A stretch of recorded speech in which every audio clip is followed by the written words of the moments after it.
Good afternoon, good morning, good evening. Welcome to MACFEST 2025. Today's event is part of the Festival of Words and Books, one of the 9 mini festivals MACFEST is hosting every year. Happy Easter to all those friends of MACFEST who are celebrating today. And we really appreciate that you took your time and you are with us today. So, we've got today an exciting literature event with the host that you might know from our previous events, Simon Guerrier. So let me just quickly introduce Simon. Before I do that, I just wanted to make sure you remember you can post your questions and thoughts in the chat or in the Q&A portal. We will pick all the questions towards the end of the event. And the event is being recorded. So if you've missed it today or you would like to watch it again or send to somebody else, it will be available to watch on YouTube very soon. And we're also live streaming to Facebook. So Simon is a writer and a producer. His books include Doctor Who, The Time Traveling Almanac, and the biography David Whitaker in an Exciting Adventure with Television. He's made documentaries for the BBC Radio 3 and Radio 4, and he's currently the chair of the Books Committee for the Writers Guild of Great Britain. Okay, so over to you, Simon. And please let us know in the chat where you're watching us from, because we're sitting all over the UK and also some of us are traveling at the moment. And I'm saying hello from France. Thank you very much. Over to you, Simon. Thank you, Katarzyna. Hello, everybody. This is a very exciting session. Today, we have as our guest Osman Yousefzada, who is the author of The Go Between.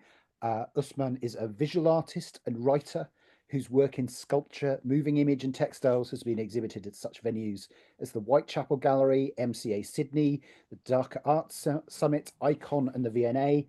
And he's made clothes for Beyonce, Lady Gaga, Lupita Nyong'o, Gwen Stefani, and Emma Watson, amongst others. He's also written widely for The Guardian, The Observer, and Vogue, as well as editing The Collective. Usman was born in Birmingham to migrant parents from Pakistan. His mother could not speak English, and Usman's parents were both illiterate in English and their mother tongue of Pashto. This is the framework of his memoir, The Go Between, which movingly tells the story of his childhood and adolescence as part of a strictly observant Muslim household and community in Birmingham in the 1980s. It's honest, it's insightful, it's often funny and sometimes harrowing, and I found it utterly compelling. And I'm delighted to be able to discuss it with Usman today. Usman, hello. Hello, hi. How are you? I'm very well. So I have read The Go Between, but some of those watching may not have. So could you describe it to those watching who haven't read it? Yeah. So it's really a kind of window into a hidden world. It's a window basically that stretches across different continents, geographies. It's like this, it's basically the start of the empire, and the 80s and the early 90s all sort of rolled into one. Basically, it's when a set of colonial people from Pakistan or newly partitioned subcontinent arrived into the UK. So you have this first generation who arrived in the 60s or some in the 50s, and then the women folk arrived later in the 70s, and the kids are born from the 70s, 80s kind of onwards. So it's this world that actually is also located within the red light district area, so on the wrong side of the track. So you have these sort of like complete clashes of different cultures, a world which is of Pakistan, of the subcontinent. You have the English world, and it's the first time on one side that these colonial people or newly independent people see England. And it's the first time also that the English actually see these people who are from the Commonwealth. And so it's this world that is kind of like the background. I mean, that's the kind of more historical side of it, but it's still the same people who were born at that same time, but living through the 80s at that time, and then the kids. So I don't know if that's the right sort of level of an elevator pitch for the book, but I really think it's the kind of world which is very hidden and largely revolves around the domestic, because the domestic is the most intimate space. It's the space that you don't really, you know, inviting someone into your home, it doesn't really happen that often, really. So is that what inspired you to write this, that it was a story that hadn't been told or a perspective that hadn't been told? Yeah, I mean, for me, it's definitely, I mean, I think working class histories don't necessarily get told. I don't think they're really, or stories are always told from one particular narrative. Either you become as a successful immigrant and you kind of make it and look how great we are and we become something, and there's a real kind of like a struggle in that way of actually kind of making it. But I think these are kind of what I really wanted to kind of talk about was communities that didn't really want to assimilate, didn't really want to actually, they wanted to be economically engaged, but they still definitely wanted to actually keep a sense of themselves. And in that way, the stories which were, so the, because these worlds weren't necessarily connected, they were very closed off. They created their own ecosystems. And I felt that that was something which was so unique. So I'd like meet people from other Asian backgrounds, and their stories would be very dissimilar to my kind of like story. So, and also largely a lot of these communities were very non-literate. They couldn't read or write in any language. So in that sense, their experiences were very different. And I felt that hadn't really necessarily been recorded. So you wanted to tell this story. Can you? I'm sure there will be people watching this who are keen to write themselves and stuff. So can you tell us what from here's a story that needs telling to publication? What was involved in that process? I mean, I'm lucky that I have the privilege of having a little bit of a profile. So I was making clothes, and then there was an opportunity of actually, I mean, I'd written for a long time, but I hadn't written publicly. And there was an opportunity actually that Vogue presented itself and said that, you know, you want to write about your childhood, 1,000 words. And out of that, it kind of, it was something that I was, because I was living in this super elite world of very aspirational kind of world where I look at me, I'm cooler than you kind of world, which is always a way of yeah. And how do you tell that coolness, whether you tell that in the clothes that you wear, or you tell that with the stories that you, or the people that you kind of hang out with.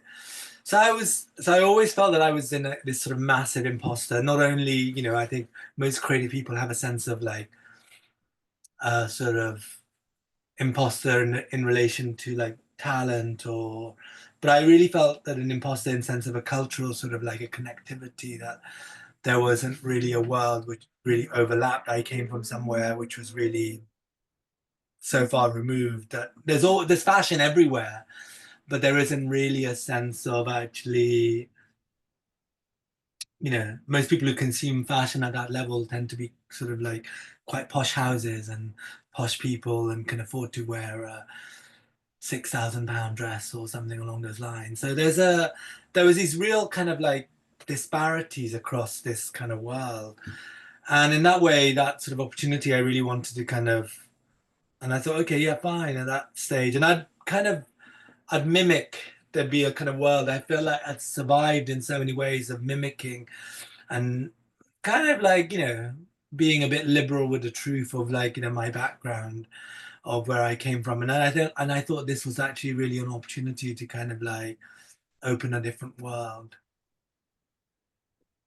So one of the things that I think is really striking, what I think is very So just, And then I was, yeah, and then that led to basically an agent actually working with an agent and someone approaching me and it becoming a thing in itself. And that's how I got for it to be published. Sorry. So the agent came to you with the idea for the book. Someone had actually read it and really liked it, and they put me in touch with an agent, and then they said, yeah, that's really great, and let's try and do something with this. So yeah, I mean, so I was very lucky. One of the things that's really striking about what you've written is that it's told from the perspective of you as a child and adolescent. It's not you explaining it from the perspective of now. It's as you saw it then, um, as a kind of direct witness, which makes it very immediate, but also there it kind of makes the reader do a bit more work. I think, for example, there's a quite harrowing scene, or account of a sleepover where some other boys pull your trousers down, and the reader, I think, kind of reads in the subtext of the sort of sexualization of what's going on there, which your childhood self is not quite aware of.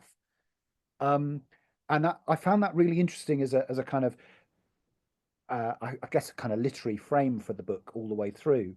So, at what point did that become the way that you were going to tell the story? Is that something that you knew from the start? Is that something that developed as you were writing it? I don't know. I think sort of like looking back upon it, it's also become like quite a protective space where I don't necessarily judge from. So a child doesn't necessarily judge. What a child does is just like, yeah, this happened, I had my dinner, I went to school, then I need to do this. And it becomes this sort of normal part of what I didn't really want to do was actually put myself in there to actually say what I felt about these situations. What I just wanted to kind of like describe in a very descriptive and a very kind of like hopefully in a deep way of those environments and those situations. And in on one side it becomes very visual, but then on the other side it doesn't necessarily judge, and because there are quite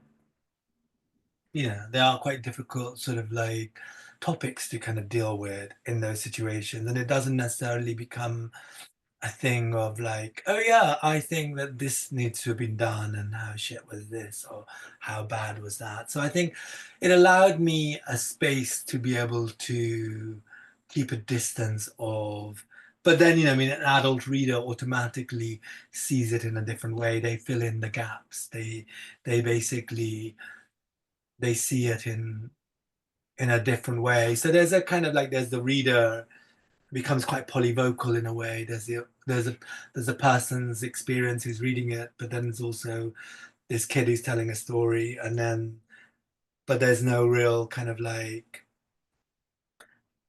my kind of like versions of those truths, my kind of not versions of the truths, my kind of understanding of how I felt about those situations. Yeah, it's. I mean, you talk about the sort of what things look like, but it's a very very sensuously told. There's a lot about what the texture of things are, what fabric feels like, what clothes feel like, what the food is like, whether that's people going hungry or the feasts and stuff. I found I got quite hungry reading this book. Uh, and the smells and that sort of thing, what people smell like, what the different cultures smell like, what the clashes of those things are. So it's very immediate in that sense. Is that what you were trying to convey and conjure? I'm I'm a I'm a visual person, and I think that was really something of how to really try and, I mean, I had one editor kept on telling me, where's the drama? Where's the drama? And I was like, I said, that's the way I write. I can't really write like, where's this sort of like this structure? And I think for me, that's how I really structured it as a series of vignettes that actually follow from one. There's characters that run throughout the story, and there's a natural arc, but I think it was just a real kind of like, oh yeah, this is a series of memories that become their own stories, that actually kind of become again a sense of, you know, this idea of many voices to tell the story, even though that I am this main narrator, but they're kind of little vignettes that actually kind of connect to each other. So those vignettes are not always your personal stories. They're you tell the stories of other people, Yeah. what happened to them. And I suspect that in some cases you've had to research that or go and talk to people who were involved. It struck me there's a sequence on page 290 and 91 where you It's very precise. Like, well, I'm so people can go and look it up. But there's a sequence where you describe your sister Banafsha coming of age, and suddenly a whole load of rules applying to her, and you list those rules, and it takes a whole page of the the things that she has to do or that she can't do. And it struck me you probably had to ask your sister or your sisters that. How involved were your family in this? How much research did you have to do to tell this story? I think there's always someone in the family who's a kind of like a keeper of records. I'm like one of those people who asks lots of questions and store them up, and sometimes people get annoyed with me, and I don't really know when like my mum would say to me that you've got a brain of a crow, that you'd keep asking. So there's a way of, so I think there's always an archivist in a family, and I think there's always a keeper of stories basically within the family. So I mean, precisely, a lot of these stuff that I totally remember, they're not really like, I have this very thing that happened, and they'll just sort of sit there. And so it's this idea of these connections that I kind of like make. But when in relation to my sisters, I didn't really feel that it was my place to tell their story. So I did ask them what they wanted to do. So I got a couple of, from one sister, I got a kind of like a series of texts in relation to her experiences when she wasn't when she was actually taken out of school. I don't know if that is page is it 291? Yeah. I don't know if that is the story. I mean, I can remember the list of actually how to clean a well in Pakistan, and the side of things that you had to pull out. If something fell into the well, you had to pull out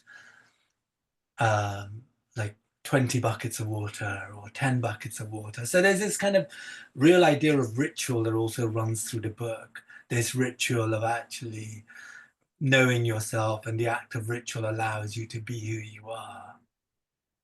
So the sense of what you're saying is that you've been asking these questions all your life, Yeah. and the book is kind of it's kind of that has to go somewhere, so it Yeah. bursts from you at that point. Okay. Um, Similar to It that, wasn't really a kind of collaborative, apart from that one chapter that girls don't go to school. And even then, it was also kind of like this idea of this demonstration from being thrusted out of the women's space into the male space. But generally, it is this kind of, I think it is about memory. It's just, and also, memory is fact. This idea of fact and fiction, between where it kind of exists and how it what lines it kind of blurs. So there's this real way of these are kind of my observations, and that's why. And then again, that's why I didn't really want to say or how I felt necessarily about anything, or my kind of like, they're just observations in a way. but there are when you provide sort of wider context of what else is going on in the world at the time, you're making connections which I suspect you didn't make at the time, but are now, these are retrospective connections. Um, an example I think is that really resonated with me, that really got me. You finish a chapter where you've been talking about girls who have been sent away by their fathers or the men of the community. They've been sent back to Pakistan. And you're talking about this in the late 80s, and you finish by seeing headlines on a newspaper that talks about Margaret Thatcher in 1990. And you say she herself had been sent away from a house at number 10 by her very own men. And you make that parallel, which I thought was brilliant and really insightful in the cultures, but also having described where you were describing a culture that seems so different from sort of mainstream white late 80s culture. You kind of go, but there's something similar here. So is that something that you had in mind before you wrote, or by writing the book were you learning the meaning of what had happened to you and this community? I mean, how much did you learn by writing the book? I mean, there's a cliche statement of like, the book is quite cathartic, but I think writing and learning, it is these memories. I mean, in my visual art practice, I create connection through wobbly lines and like different temporalities of like, there's connections that happen that repeat itself, but across different spaces. So here you had this idea of patriarchy and these men, but also women, kind of like complicit of actually trying to, literally quite scared of cultures, A, that they were non-literate themselves, really not necessarily seeing the value of education for their daughters. And on B, you have this Iron Lady of this kind of Britishness, of this very era of the 80s. And she still is succumbed to this sort of patriarchy of men. She's never enough. So there's always these connections that actually I do try and make. And I think sometimes it's done unconsciously because it's the bits of things in your head that you're just trying to make connections across. And really, I mean, I think if you look at it philosophically, there's the idea of there's many truths, but there's like the injustice is actually really only one. So there's many truths of people of what this is my, like in relation to this, the injustice of her. So in most of my practice or most what I do, I try and focus on the injustice rather than the idea of this is my truth. Okay, well, maybe it's worth us moving to your art practice, because as I was saying, there's a lot of texture and a lot of fascination in the book in what clothes mean and signify and what the details might mean. So if you sent me some photos of some of your artwork, which I'll put up now, and maybe you could just talk us through what we're looking at. So what are we looking at here? So this was a show at the Box in Plymouth, and it's called When Will We Be Good Enough? And these are a series of worlds, which is a series of like works which are on one side of the world called Over the Edge. And it's again these ideas of marginal bodies that for me, you can only see clearly from the margins. You don't necessarily see clearly from the center. You can survey from the center, but you don't always see sort of like, you can control from the center, but you don't always see clearly from the center, but you can see clearly from the margins. And then again, this is idea of your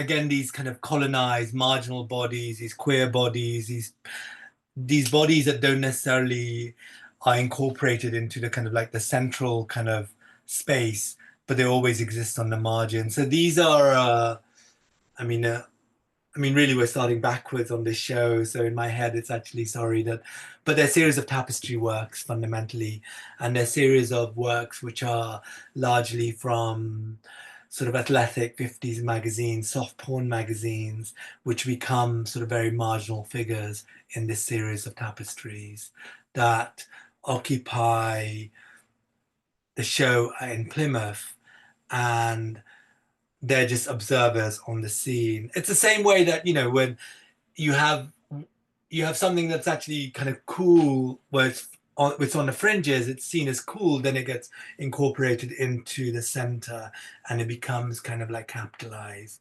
or it becomes sort of like commodified.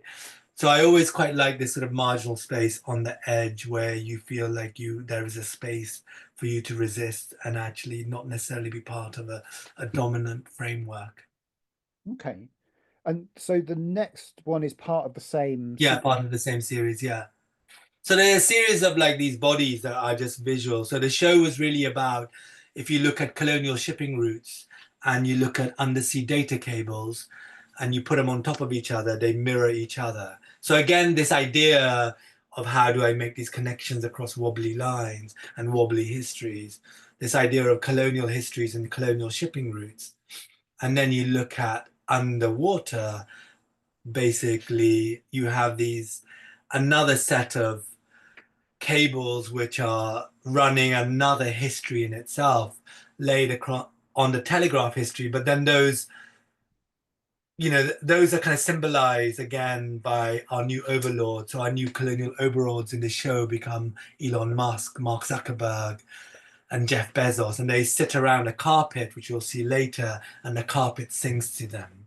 Shall I move on to that? Yeah. So there's And then on the margins, there's these sort of series of works that actually create a constellation around what's happening in the core and in the center. Okay. So this is another of the tapestries, and then Yeah. the way things are joining up. And so what are we looking at here? So this is the textile work that I normally do, but in this, I mean, they're kind of quite sort of embryonic spaces. They're spaces which actually give us, I mean, I kind of do these kind of portraits of my mother. I have this obsession with this idea of the mother really and the son. So these become quite embryonic, sort of life-giving, but also suffocating portraits that I end up doing. But in this state, they become in this nautical, in this maritime, they become these kind of knots and these other sort of conversations. So the work shifts as it actually goes from one space to another space and actually denotes and has different meanings. So here they start becoming this sort of like idea of entangled histories, entangled pasts. Okay. And then this is what you were referring to earlier. Yeah, this is actually Elon Musk. And then there's a series of objects that actually sing to them. So these are all spun objects, which is part of a technique which you use if you've been to any South Asian, Indian, Pakistani, Bangladeshi kind of restaurant, and the type of cutlery is used and the utensils of a steel glass. It's done through a spinning object, so it's flat pieces of sheets, and those sheets are actually pushed into a die and you get the shape. So this process it produces many things, but really what I wanted to kind of talk about on this carpet, maybe if you go into another image, just go back for, yeah, it is. So here they are, and they are, so there's a guy who produces these for me in Birmingham called Leo in the jewelry quarter. And he gets paid the same amount of money no matter what he makes. And in the center is actually the headlight of a Rolls-Royce engine socket. And then in one of the corners, there's an ashtray.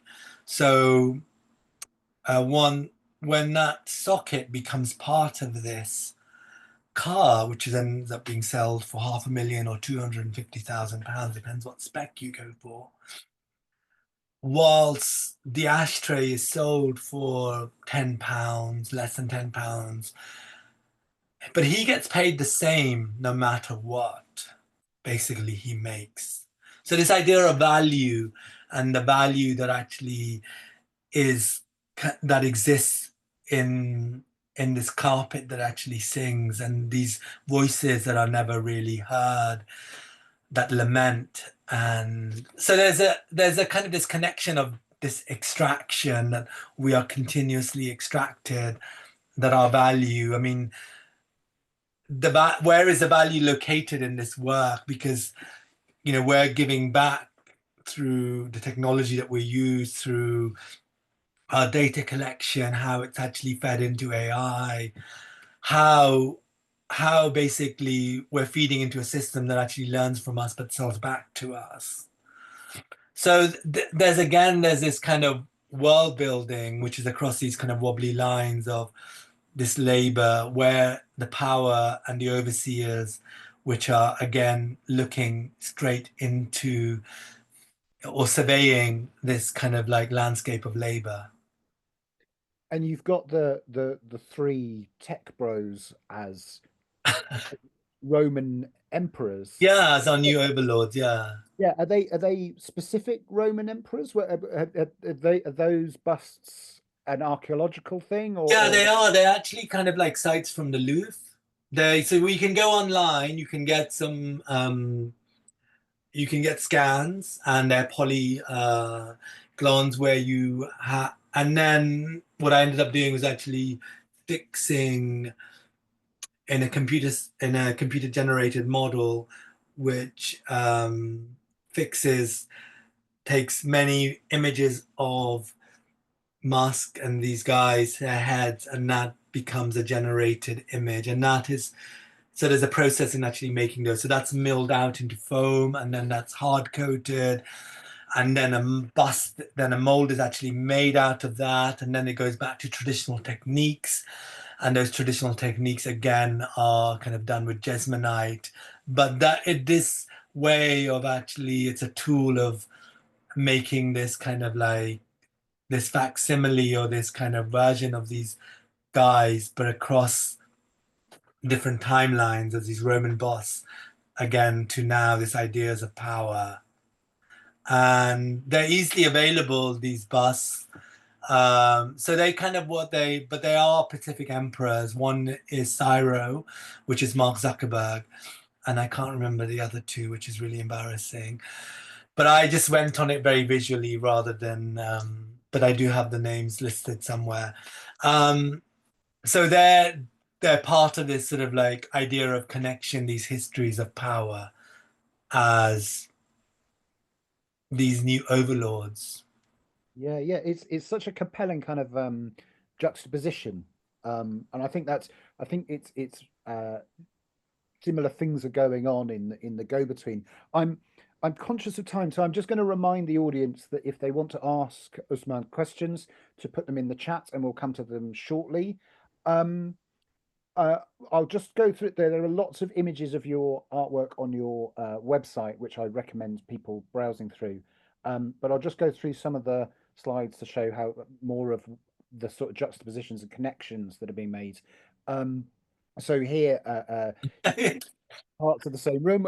Would It's you like the mangoes, my favorite fruit.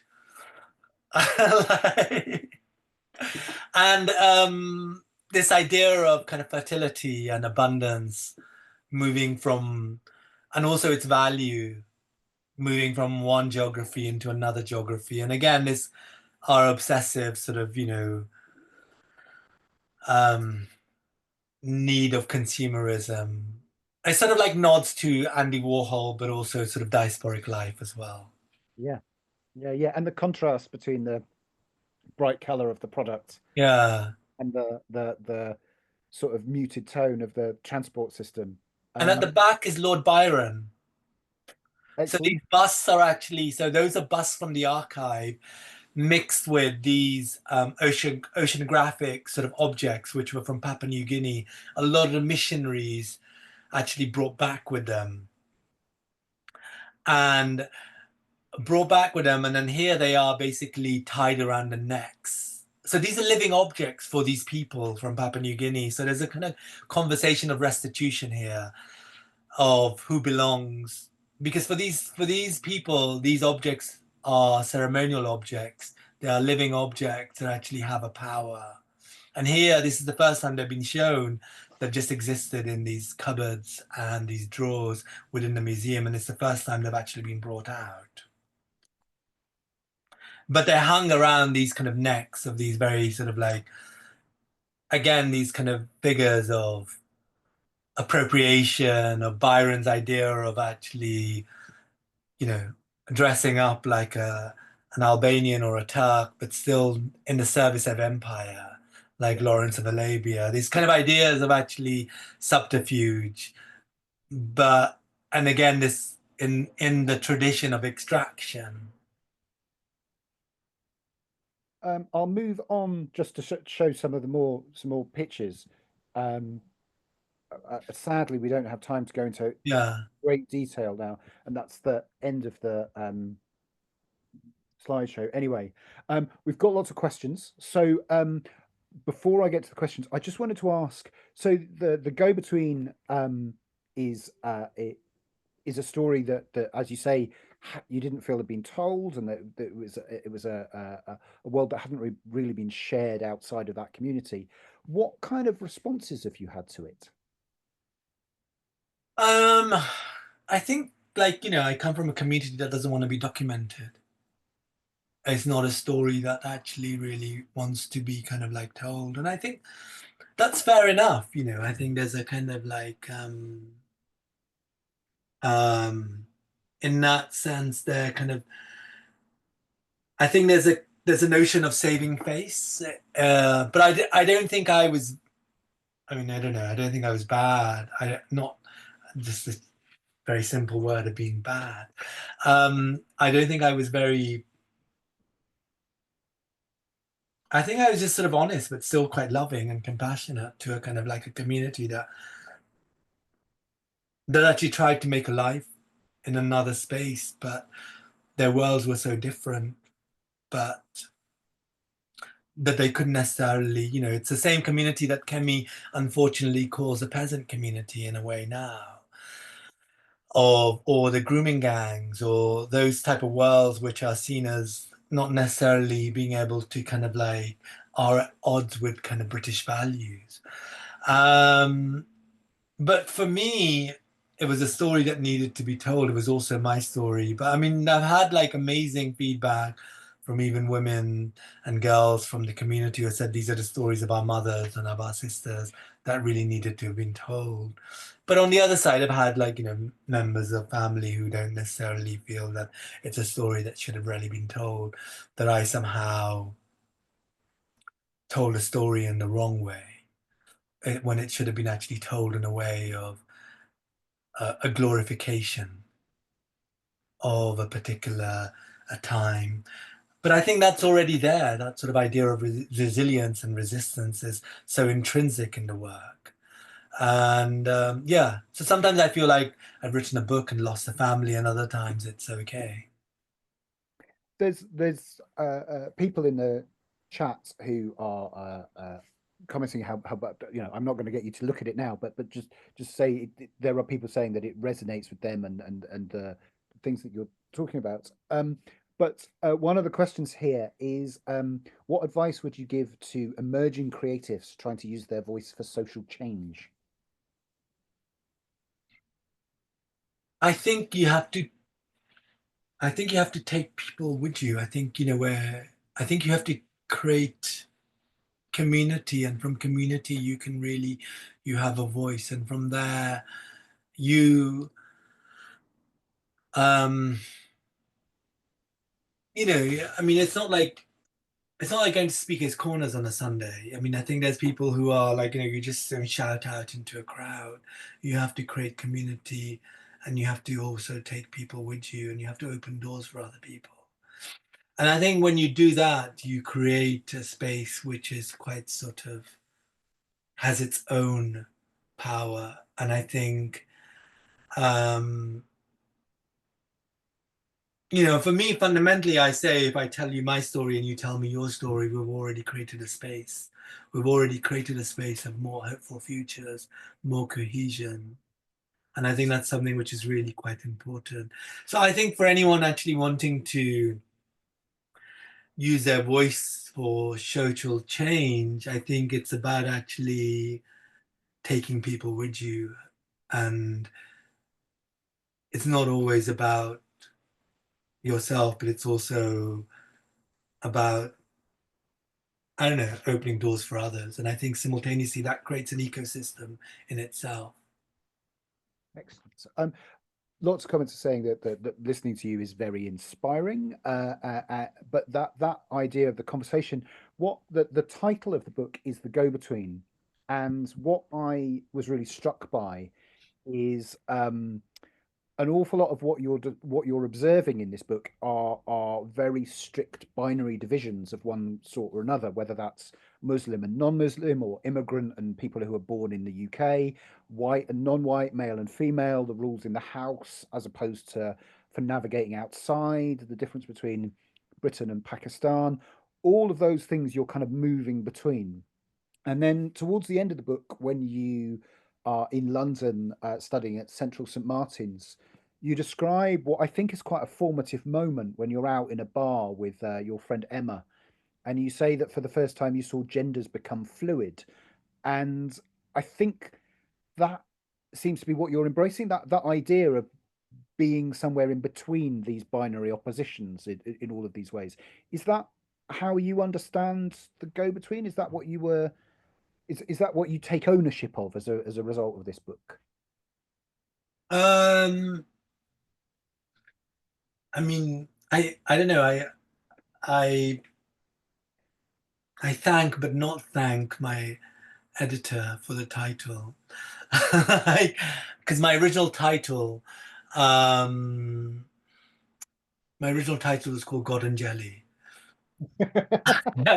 which I much prefer still to this day, and hence it became a chapter.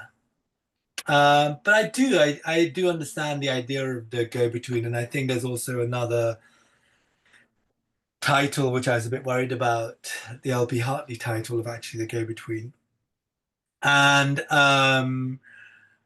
but I think it does work. It works in a way that it allows me to, this in-betweenness is really quite important to me. I think this binary, this Cartesian kind of binary that you can only somehow organize yourself or see yourself or understand yourself, is that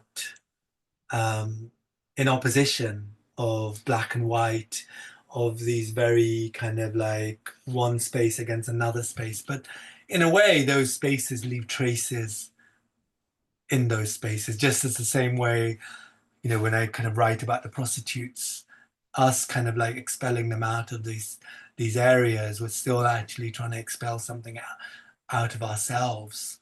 So there's this real, I mean, I think that's where really that's where it becomes a space of newness, of a space of futurity, of a space of like, you know, something new coming out.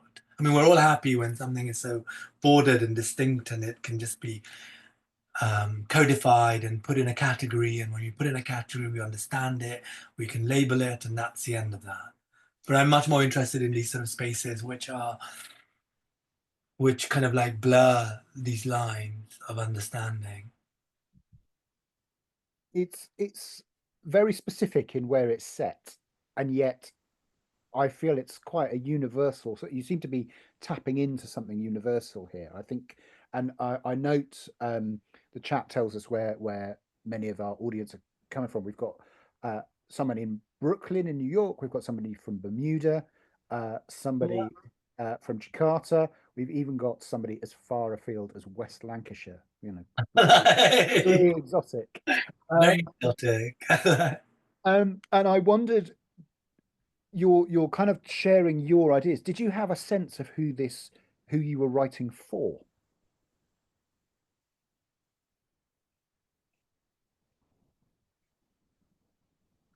I don't know. I think I was writing for myself, and this idea that,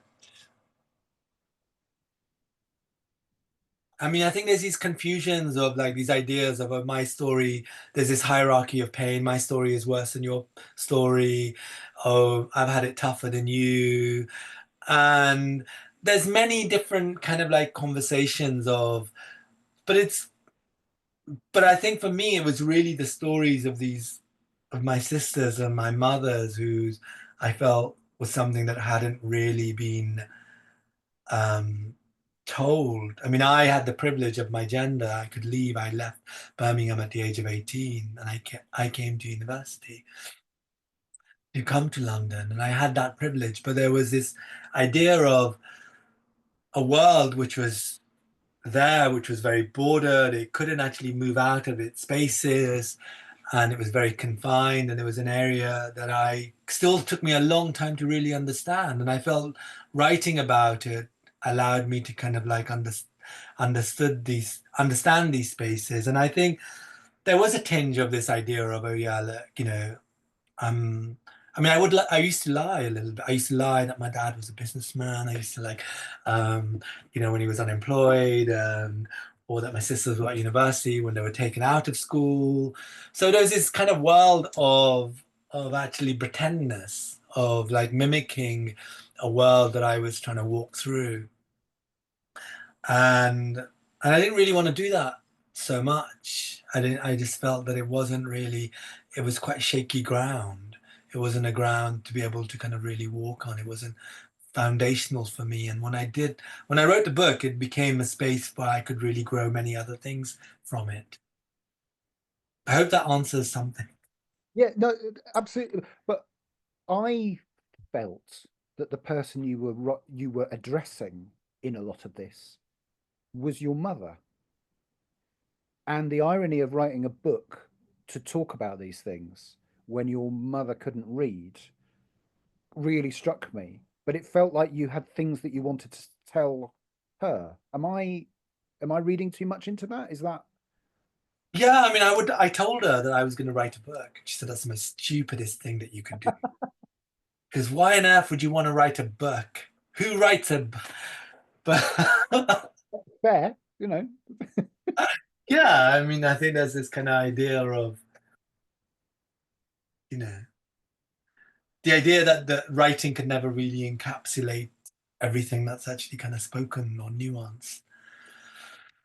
Maybe she was a bit ahead of her time in a kind of like in a philosophical sense. But I was a kind of angst poet from the age of 17, 18. I had this sort of really angst poems that I've like hundreds of them that are still kind of like, well, not hundreds, probably around 50, 60 or something like that, of that I still kind of have. That I knew I could write. But so for me, it was a kind of compulsion. Sometimes there's something in you that you really have to feel like you can.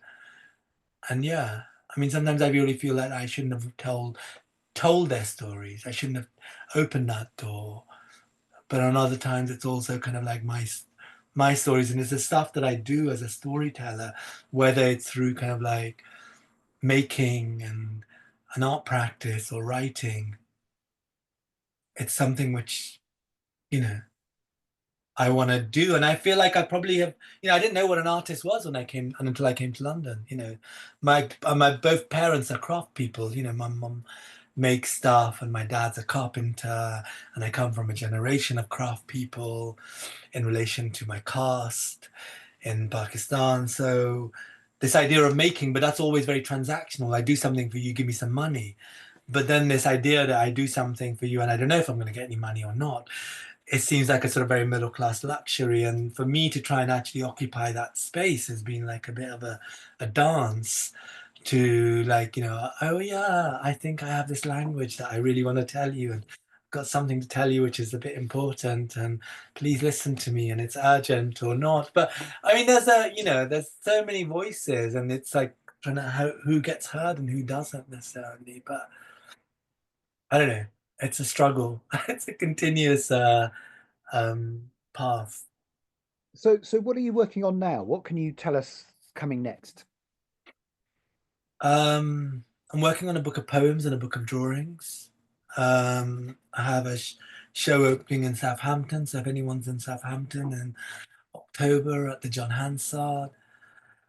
I've got a couple of other things happening. Um,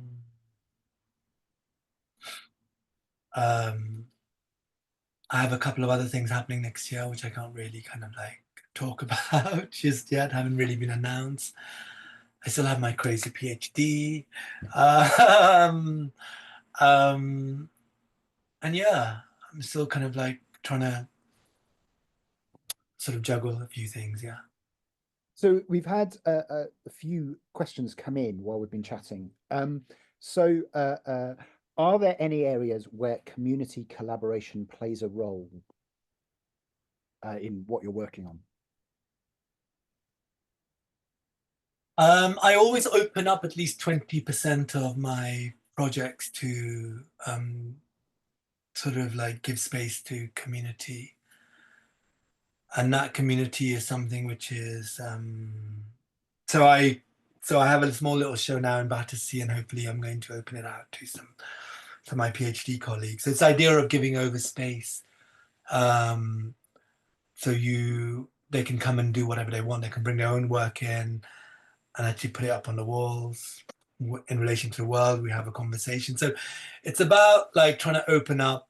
How do you create space for others when space has been created for yourself? And that's something which is really quite integral for me, because I don't feel like I've always had doors opened up for me. So I think I need to kind of like create a little bit of a chain that opens up doors for other people. So that's one thing that I do. I'm trying to actually set up a collective. I mean, I don't know, hopefully it should be towards the end of the year, which is really about writing and stories from really on the margin.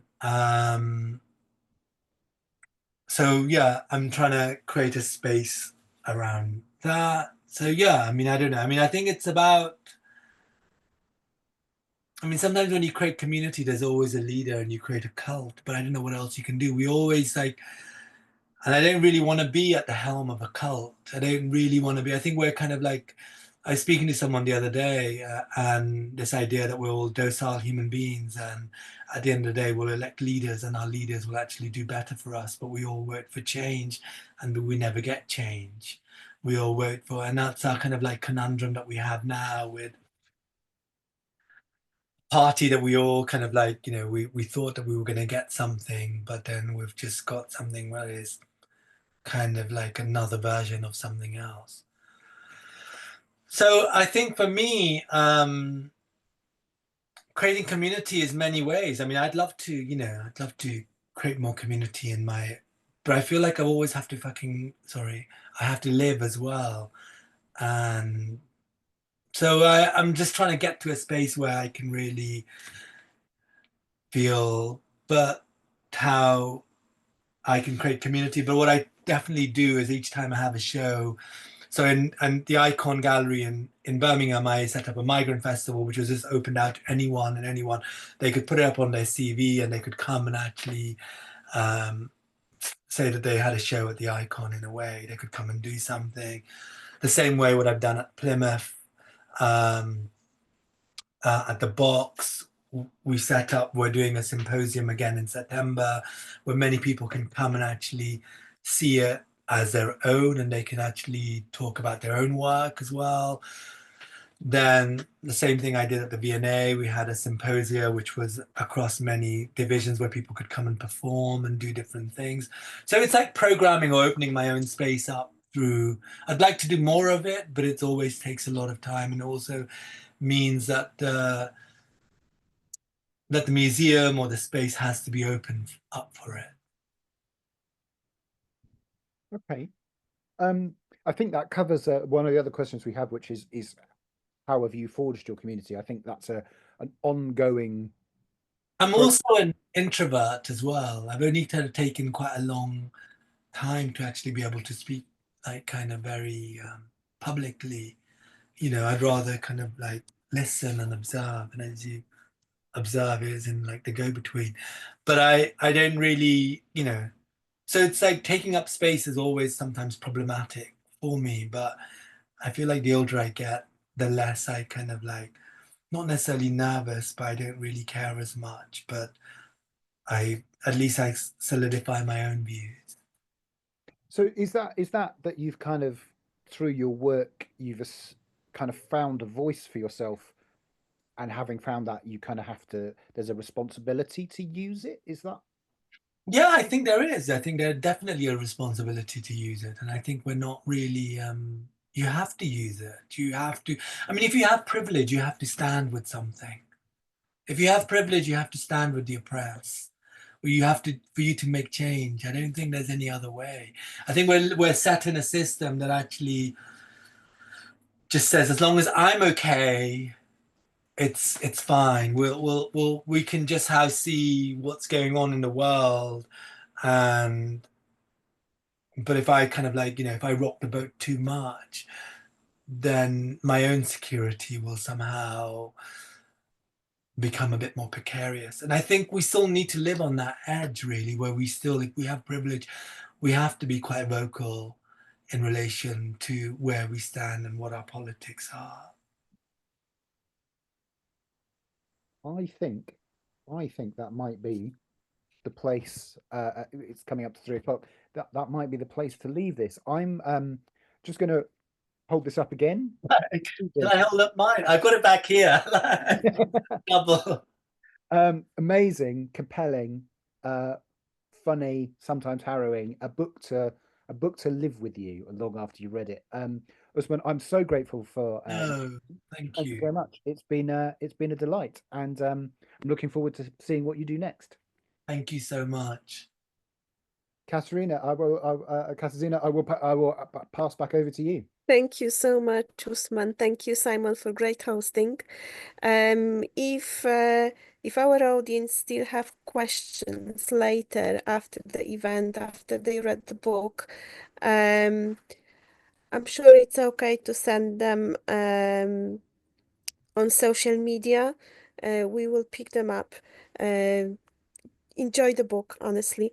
And before you go away today, let me just remind you, we've got a couple of events coming up, live events. Next week on Wednesday in the evening at Manchester Central Library, there is a dialogue on building our shared values, our shared future. Important event for all Mancunians. Then we've got silk painting with Aisha Yilmaz in Bolton on Saturday. And we've got a digital event next Sunday, 27th of April, and it's the Islamophobia and Muslims in the media. And also, we encourage all creative Muslim people living in the UK to submit your works as long as they fit in one of the 4 categories: drawing, painting, photography, or calligraphy. The submission process is free. There's nothing to lose, and you can be one of the people who will show your work at the University of Salford if your works are selected. And you might even be one of the winners because it is an open arts awards, Muslim arts awards. And this year, this is a national process. We've grown since last year from Northwest to national. So please take a look on MACFEST website. There's more information, all the key dates. And if you've tried to submit your work and the form didn't work, it's working now. There's no problem with the submission process. So please send your works. We do want to see more creative people from the Muslim communities showing your works to the public. Thank you so much. From me, that's all. Is there anybody else who'd like to say anything, Kashra? Yes, thank you so much, Katarzyna, and thank you so much, Osman. My goodness, what a feast of a discussion. Absolutely thoroughly enjoyed it. I'm sure the audience did the same.